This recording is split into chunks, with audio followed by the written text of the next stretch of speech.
Okay. Now structure of chromosome.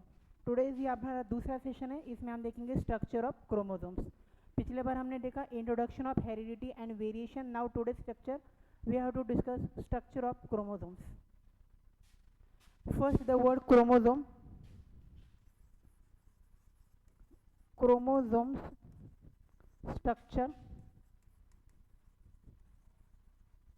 and their types and their types। आज के lecture में हम देखेंगे क्रोमोसोम्स क्या होते, उनका स्ट्रक्चर एंड उनके some types. First is the structure of chromosome. The chromosome which is made up of the various kind of folding chromatin material. Here first point chromatin. Chromatin, that is chromatin is the thin thread like structure, thin thread like structure,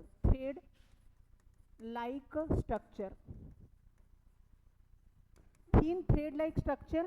it contain DNA as well as protein। इनमें DNA and protein पाया जाता है। DNA plus protein, both things are present in chromatin material, and such a chromatin they are present very much small thin like a thin thread like structure। अब ये जो chromatin है इनके दो types पढ़ते हैं। The first type of this chromatin is first is है हिटेरोक्रोमेटिन। पहला है हिटेरोक्रोमेटिन एंड दूसरा है euchromatin.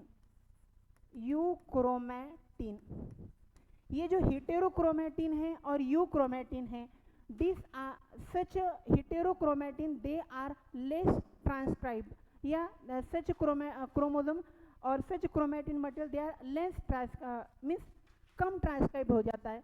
This are the less transcribe और late transcribe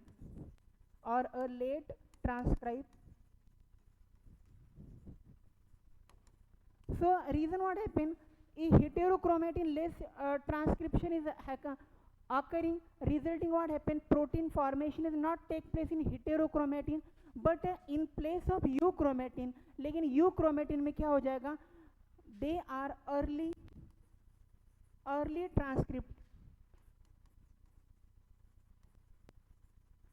transcripted euchromatin, and यहाँ पर प्रोटीन तैयार हो जाता है बिकॉज ये अर्ली ट्रांसक्रिप्टेड हो जाएगा, लेकिन यहाँ पर क्या होगा, प्रोटीन तैयार नहीं होता। First is a chromatin. अच्छा, who is discovered the chromatin term? The chromatin is the term which is discovered by Fleming.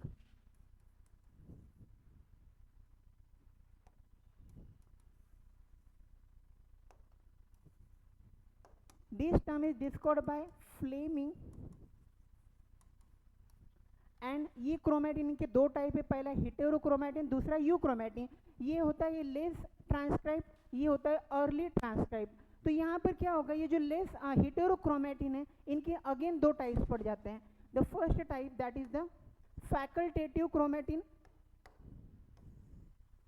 The first chromatin is a facultative chromatin. Facultative हेटेरोक्रोमेटिन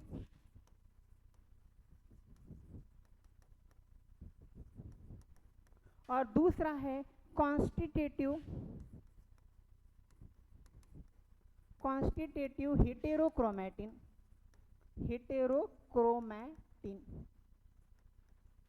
तो यहाँ पर क्या होगा, ये जो हेटेरोक्रोमेटिन है इनकी वापस से दो टाइप पड़ जाते हैं। पहला है फैकल्टेटिव हेटेरोक्रोमेटिन, दूसरा है कॉन्स्टिटेटिव हेटेरोक्रोमेटिन। अब यहाँ पर फर्स्ट थिंग जो है फैकल्टेटिव क्रोमेटिन, ये क्या हो जाएगा, they are active very less time. ये क्या हो जाएगा, ये लेस टाइम में एक्टिव रहेगा। They are active less time and they are active in more time, they are inactive chromatin।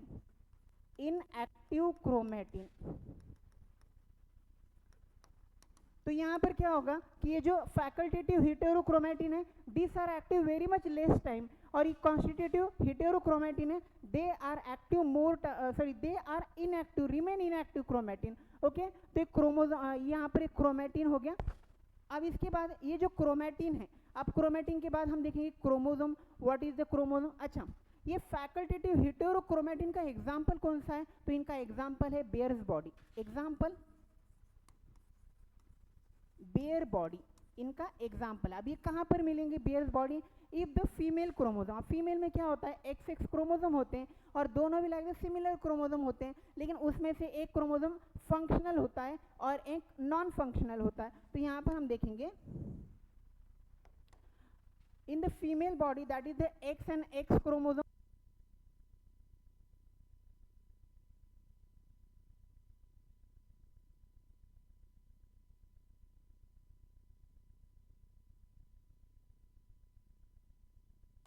अब यहाँ पर जो X and X क्रोमोसोम्स हैं, इनमें अगर ये हमने देखा ये फंक्शनल जो क्रोमोसोम है ये फंक्शनल है, और यहाँ पर ये जो क्रोमोसोम है यहाँ पर एक डार्क स्टेन वाला जो पार्ट होगा that is the non functional part. ये क्या हो जाएगा, नॉन फंक्शनल, दिस आर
तो यहाँ पर हम देख लेंगे यहाँ पर क्रोमोसोम्स क्या है। तो क्रोमोसोम में सबसे फर्स्ट जो थिंग्स होगी क्रोमोसोम्स, ये जो क्रोमोसोम्स है क्रोमोसोम्स। अब ये क्रोमोसोम्स का मीनिंग क्या, क्रोमा का मीनिंग होगा कलर, और सोम्स का मीनिंग क्या होगा, बॉडी होगा, कलर वाली बॉडी। अब ह्यूमन बीइंग में अप्रोक्सीमेटली कितने क्रोमोसोम पाए जाते हैं, दैट इज द 46 क्रोमोसोम, और इनके कितने पेयर होंगे, दैट इज द 23 पेयर्स होंगे। अब ये जो 23 पेयर्स होंगे इनमें जो ये एक पेयर होगी that is the sexual chromosome, ये होंगे ऑटोसोम्स, ये होंगे ऑलोसोम्स, ये ऑटोसोम्स ये ऑलोसोम्स। अगर 22 पेयर्स हैं ये क्या होगा, ये होगा autosomes, auto means similar chromosome, ये वन क्या होगा सेक्सुअल क्रोमोसोम होगा, इसको ऑलोसोम्स कहेंगे, सॉरी इसको ऑटोसोम्स कहेंगे, इसको ऑलोसोम्स कहेंगे। ये होगा ऑटोसोम्स और ये क्या हो जाएगा allosomes, allosomes. Okay, so this are the types of chromosome. अब ये जो क्रोमोसोम है how they are made up and how their structure is generally made up. तो फर्स्टली हम उनका स्ट्रक्चर देख लेंगे, स्ट्रक्चर ऑफ द क्रोमोसोम्स में।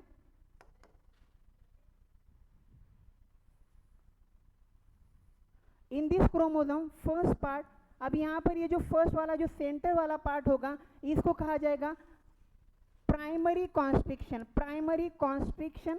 अब ये जो प्राइमरी कॉन्स्ट्रिक्शन है, ये जो प्राइमरी कॉन्स्ट्रिक्शन इनके बाहर में एक लेयर पाई जाएगी, ये जो आउटर लेयर पाई जाएगी, ये जो आउटर लेयर होगी इस आउटर लेयर को कहते हैं काइनेटोकोर।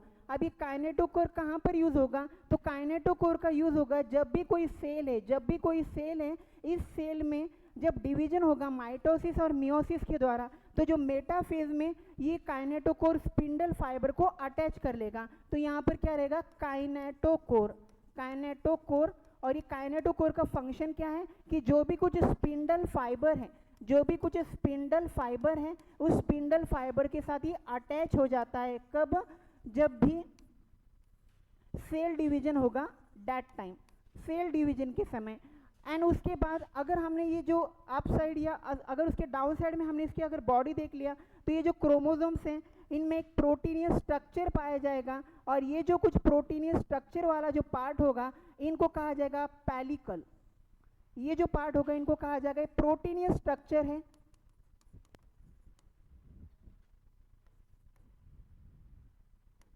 ये प्रोटीनियस पार्ट, और इस जो प्रोटीनियस पार्ट होगा इस प्रोटीनियस पार्ट को कहा जाएगा पेलिकल। यहाँ पर इनको पेलिकल कहा जाएगा। और यहाँ पर ये जो लाइक द मैट्रिक लाइक का स्ट्रक्चर प्रेजेंट होगा क्रोमोसोम के यहाँ पर, इसको कहा जाएगा chromoplasm. This are the chromoplasm. अब क्या होगा कि यहाँ पर ये जो भी कुछ क्रोमोसोम्स हैं उनके दो आर्म्स होते हैं। हमने एक आर्म्स देख लिया, उसका जो अप साइड वाला जो आर्म्स होगा, उसका ये जो अप साइड वाला आर्म्स होगा, इस अप साइड वाले जो आर्म्स में सबसे जो फर्स्ट वाली जो थिंग्स होंगी,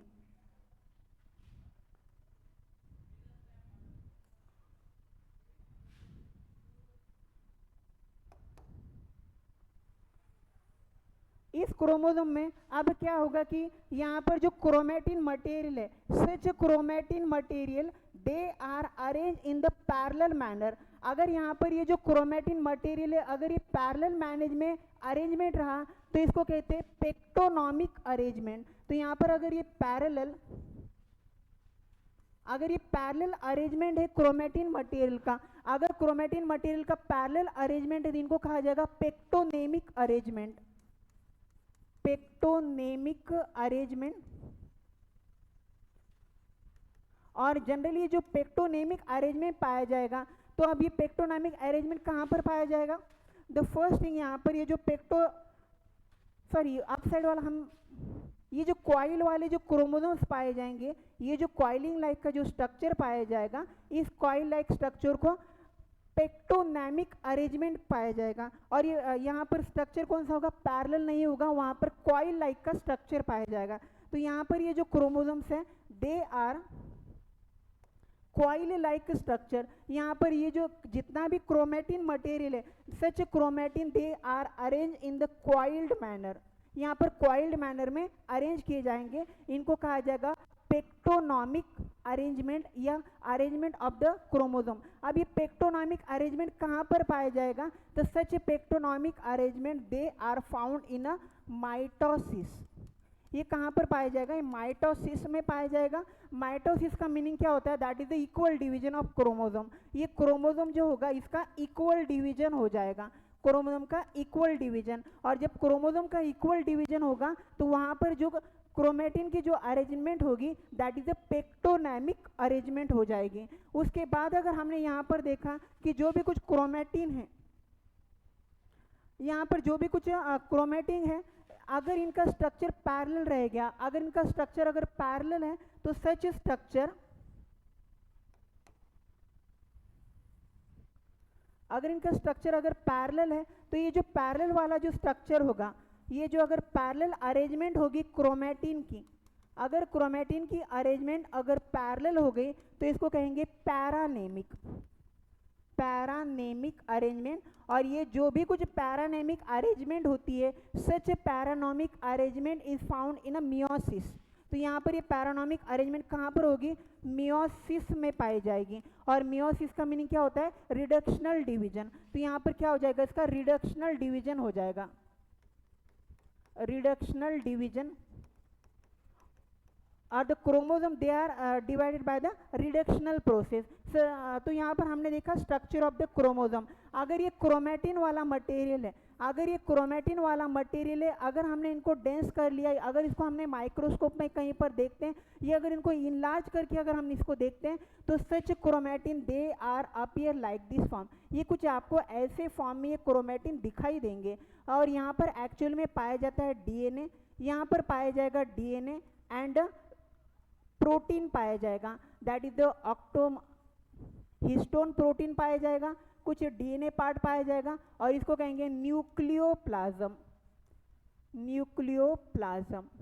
और यहाँ पर अलग अलग प्रोटीन एंड वहाँ protein as well as DNA पाया जाएगा। अगेन अगर ये क्रोमोसोम है, अगर इनकी जो अरेंजमेंट है, अगर ये क्रोमोसोम की जो अरेंजमेंट है, सच अरेंजमेंट, अगर यहाँ पर कोई न्यूक्लियर कोर पाया जाता है, अगर यहाँ पर कोई न्यूक्लियर कोर पाया जाएगा, तो यहाँ पर ये जो न्यूक्लियर कोर होता है इनको कहेंगे SAT chromosome. This are the SAT chromosome. तो ये कौन सा क्रोमोसोम होगा? ये सैट क्रोमोसोम होगा, ये इसको सैटेलाइट क्रोमोसोम कहा जाएगा।